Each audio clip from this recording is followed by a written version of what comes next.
Olá, seja bem-vindo a mais uma aula de Química do Colégio da Escola Evangélica Monte Sinai, tá? Nessa aula, na nossa segunda aula, no caso, nós vamos abordar o tema ligações intermoleculares, ligações de hidrogênio e um pouco sobre geometria molecular, tá? Então vamos dar início. Olha só, as ligações intermoleculares. O que que vem a ser essas ligações intermoleculares, né? Como o próprio nome diz, são ligações que ocorrem entre as moléculas. E essas ligações entre as moléculas, elas ocorrem por meio da interação de forças, né? Ora, para você ter uma ideia de como esse assunto é importante, né? Sem a presença, né? Sem a presença dessas forças intermoleculares, o estado gasoso deveria ser o único estado da matéria a existir no universo. Olha só como é isso interessante, né? Mas como surgem as forças intermoleculares? A resposta está na forma como os elétrons das moléculas podem se agrupar, isto é, devido a fatores como a eletronegatividade, que é a tendência que cada átomo individualmente possui em uma ligação de atrair para si elétrons, e também devido à sua geometria molecular, que a gente vai também explorar um pouquinho. Como o próprio nome já te diz, ligações intermoleculares são forças, preste bastante atenção, são forças existentes entre moléculas de uma substância. Toda substância simples é formada por várias moléculas iguais, que convivem no mesmo volume. Essas moléculas interagem por atração ou repulsão entre si. Essa interação acontece através de forças, e as forças elas possuem a natureza atrativa e natureza de repulsão. Daí temos dois tipos de forças, que são devido às suas cargas, às cargas elétricas das moléculas. Algumas forças são mais fortes, outras são mais fracas, tá? A natureza dessa força de atração ela é elétrica, ou seja, parte do princípio de que cargas de sinais contrários sofrem atração. Se eu tenho uma carga positiva e uma carga negativa, elas vão se atrair, enquanto que cargas de mesmo sinal sofrem repulsão. Entender essas forças ajuda a explicar propriedades macroscópicas das substâncias, tais como o ponto de fusão, ebulição, a solubilidade e os estados físicos da matéria. Observe aqui no esquema, você tem duas cargas, né? Aqui primeiramente, com o mesmo sinal, ou seja, ambas são negativas e elas se encontram separadas por uma pequena distância. Como as cargas possuem o mesmo sinal, ambas são negativas, vai surgir entre elas uma força denominada força de repulsão. E essa força de repulsão é de natureza elétrica. Agora observe aqui no segundo, ó, como as cargas possuem sinais diferentes, surge entre elas uma força de atração. Se nós tivermos também duas cargas positivas, vai ocorrer novamente a força de repulsão. Então, essas ligações intermoleculares, elas têm como coautor, vamos dizer assim, a carga elétrica das substâncias, das moléculas envolvidas, dos átomos, tá?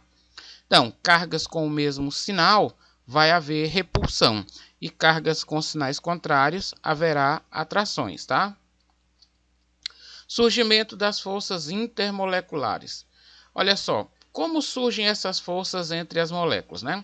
A resposta, como eu já falei, ó, se deve à eletronegatividade e à geometria molecular. As duas favorecem a formação de nuvens eletrônicas, que são locais onde nós podemos encontrar, teoricamente, os elétrons, que geram uma força de atração entre outros pares de nuvens eletrônicas, ou moléculas na vizinhança, tá? A eletronegatividade é definida como a força que determinado átomo possui de atrair os elétrons de uma ligação covalente para si. Observe aqui, ó, como a eletronegatividade ela varia nas famílias, né, que são as colunas que vocês estão vendo aqui na tabela, e nos períodos, né? Nas famílias, a eletronegatividade ela aumenta de baixo para cima. Ó, por exemplo, aqui na família 2A, ó, ela aumenta de baixo para cima, ou seja, nessa família aqui, o elemento mais eletronegativo chega a ser o berílio, tá? E nos grupos, né, melhor, nas linhas, nos períodos, né, ela varia da esquerda para a direita. Isso significa que o elemento mais eletronegativo é aqui, ó, o flúor, tá ok? Os gases nobres, eles mantêm a sua neutralidade, tá ok? Vamos entender um pouquinho sobre a geometria molecular. É o formato adotado por uma molécula constituída por ligação covalente no plano espacial. Em outras palavras, os átomos constituintes dessa molécula em questão, ao sofrerem as ligações covalentes, elas acabam formando regiões que detêm algum tipo de carga positiva ou negativa, deformando a forma molecular dessa substância. Isso aí dá origem à geometria molecular, tá certo? Essa forma baseia-se na maneira como os átomos que compõem a molécula, que devem apresentar mais de 2 átomos, estão dispostos em torno do átomo central. A gente vai já ver os exemplos. A disposição dos átomos em uma molécula está baseada na teoria da repulsão de pares eletrônicos, que afirma que os elétrons presentes nas nuvens eletrônicas ao redor de um átomo central repelem-se, afastam-se, alterando o posicionamento dos átomos, determinando assim a geometria molecular. Quais são as forças intermoleculares, né? Olha só, observe aí essas duas moléculas, né, de água, né? Existe algum tipo de relação aqui, de interação entre essas duas moléculas, né? Vamos ver o caso primeiro, ó, das ligações de hidrogênio, tá ok? As ligações de hidrogênio são o tipo de força intermolecular mais intensa, ou seja, aquelas que reúnem as forças mais fortes mesmo. E ocorre entre dipolos permanentes das moléculas, em que o polo positivo é sempre o hidrogênio e o polo negativo pode ser o flúor, que eu mostrei que é o elemento mais eletronegativo, o oxigênio ou o nitrogênio, né? Se você observar esses 3 elementos, eles se encontram bem próximos, né? Eles se encontram bem próximos aqui na tabela. Bom, pois esses elementos são bastante eletronegativos, ou seja, atraem mais facilmente os elétrons da ligação dupla e ficam com carga parcial negativa. As forças de Van der Waals, né? As ligações de Van der Waals, também designadas por forças de Van der Waals, devem o seu nome ao físico holandês Johannes Diederik van der Waals, né? São muito mais fracas do que as que aparecem nas ligações de valência, ou seja, aqui são forças mais fracas do que as ligações que ocorrem aqui com as ligações de hidrogênio, né? Não sei se vocês perceberam, vou só fazer um concertozinho aqui, né? Hidrogênio, né? Ninguém talvez tenha percebido, mas eu não gosto disso não, vamos consertar, tá bom? Então, voltando aqui, um erro de digitação, pronto, muito bem. Essas forças de Van der Waals nós podemos dividir em 2 situações. Ó. Nós temos o chamado dipolo permanente e o dipolo induzido, né? O dipolo permanente ocorre somente em moléculas polares, em que os elétrons estão distribuídos de forma assimétrica, ou seja, uma parte da molécula possui maior densidade eletrônica. No caso de moléculas diatômicas, o elemento mais eletronegativo atrai os elétrons da ligação e forma um dipolo elétrico, que, como ocorre com o cloreto de hidrogênio. Tá? O dipolo induzido, que é o segundo caso das forças de Van der Waals, né, ocorre em moléculas polares e apolares, que são aquelas em que os elétrons estão distribuídos uniformemente, não havendo um dipolo elétrico na molécula. No entanto, quando essas moléculas ou átomos, como no caso dos gases nobres, aproximam-se, pode acontecer que ocorram deformações nas nuvens de elétrons, pois haverá atrações e repulsões entre os elétrons e os núcleos dos átomos. Essa deformação é apenas temporária, mas forma regiões do átomo ou da molécula que fica com maior quantidade de elétrons. Portanto, aí tem uma maior densidade eletrônica, certo? Ou seja, são formados dipolos instantâneos. Ao se aproximar de outras moléculas, esse dipolo instantâneo pode induzir a molécula vizinha também a se polarizar, e assim surgem forças atrativas, que são as forças de dipolo induzido. Olha só, o processo de indução consiste em você ter, vamos supor aqui, 2 corpos, um carregado eletricamente, certo? E o outro no estado neutro. A gente define o estado neutro quando a soma das cargas positivas e negativas ela der zero, né?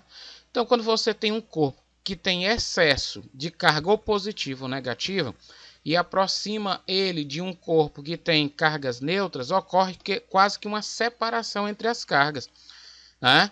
Formando então as regiões, regiões que podem dar origem a dipolos induzidos, né? Olha só, geometria molecular, nós temos 4 tipos de níveis. No livro de vocês, lá pela página, deixa eu ver aqui qual é a página. Página 26 do livro de vocês, ele trata da geometria molecular. Aí ele apresenta casos divididos em moléculas do tipo ax ao quadrado, x3, ax4, ax5, ax6, mas isso aí é uma forma de generalizar, certo? Basicamente, nós vamos trabalhar só com 4 conceitos aqui na geometria molecular. Geometria molecular é o formato adotado por uma molécula constituída por ligações covalentes no plano espacial. O formato você já sabe que se deve à interação de forças, né? E à formação de regiões com cargas que concentram maior quantidade de um determinado tipo de carga do que outro. Né? Então, nós temos 4 tipos. O primeiro tipo que nós vamos analisar é a geometria linear. Olha, essa geometria molecular ocorre quando há uma molécula diatômica, que é uma molécula que possui 2 átomos, ou então triatômica, 3 átomos, na qual o átomo central, né, está ligado diretamente aos outros 2 átomos. No caso da molécula triatômica, não há nuvem eletrônica não ligante, né? Exemplo de estruturas que apresentam essa geometria linear, olha, é o SiO2, né? Que é o dióxido de silício, tá? O CO, que é o monóxido de carbono, tá? O gás que é expelido dos motores a combustão, e o HCN, né? Que é o ácido cianídrico, tá ok? Então, esses três exemplos aqui, eles formam moléculas cuja geometria é linear. Ó, parece uma linha reta, né? A disposição dos átomos aqui, tá ok? A geometria angular, né? Olha só, essa geometria molecular ocorre quando há uma molécula triatômica. Na linear, nós podemos ter uma molécula diatômica ou uma molécula triatômica, mas cujos arranjos, né, o arranjo da molécula dá a ideia de uma linha, né? Na angular não, elas vão formar regiões, né, que acabam curvando a molécula, tá? Essa geometria molecular ocorre quando há uma molécula triatômica cujo átomo central liga-se diretamente a 2 outros átomos. Essa ligação apresenta obrigatoriamente uma ou 2 nuvens eletrônicas não ligantes, tá? Um exemplo aqui, ó, é a molécula de água, H2O, tá? E essa outra molécula aqui de SO2, tá ok? Que é o dióxido de enxofre. Nós também ainda temos, analisando a geometria molecular, a geometria trigonal plana. Essa geometria molecular ocorre quando se tem uma molécula tetratômica, ou seja, com 4 átomos, na qual o átomo central liga-se diretamente a 3 outros átomos. Nessa estrutura não há nuvem eletrônica não ligante, tá ok? Exemplo aí é essa ligação do H2CO, né? E o último caso que a gente vai abordar, não vai estender além desses, né? Porque é só uma generalização, podemos dizer, desse caso aqui, tá? Essa geometria, no caso estamos falando da geometria trigonal plana, né? Ela lembra a forma geométrica de uma pirâmide, né? Olha só, essa geometria molecular ocorre quando há uma molécula tetratômica, ou seja, com 4 átomos, cujo átomo central liga-se diretamente a 3 outros átomos. Essa estrutura apresenta obrigatoriamente uma nuvem eletrônica não ligante, que nem o outro, né? Não tem nuvem eletrônica não ligante. Aqui nós podemos observar que ela ocorre entre átomos, 4 átomos, no caso, ela é um formato tetratômico, né? Ou seja, uma molécula tetratômica. Exemplo aqui, o H3N, né? Ou NH3, como também é colocado, tá ok? Para a agenda de vocês, eu estou deixando o capítulo 2, né, do livro texto, e resolver as páginas 29, 30 e 31, tá ok? Então, pessoal, na próxima aula a gente se encontra aí, tira alguma dúvida sobre isso, porque já tem bastante conteúdo para ser lido, tá? Então, até a próxima.